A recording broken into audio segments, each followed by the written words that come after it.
Tja, tja.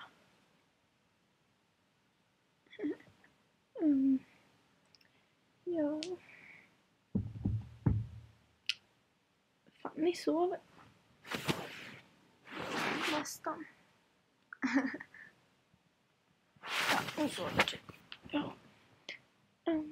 Klockan är 2:30. Jag är inte trött. Eller kanske lite. Jag vet inte.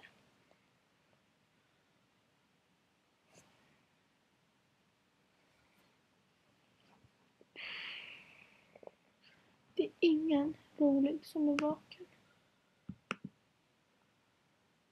Och jag vet var.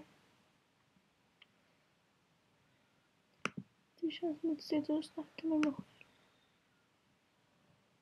Nej, det är inget kul.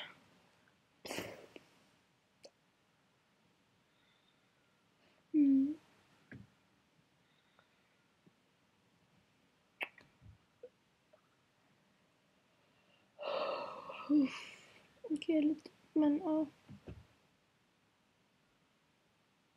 Det får bli mer imorgon. Hej då.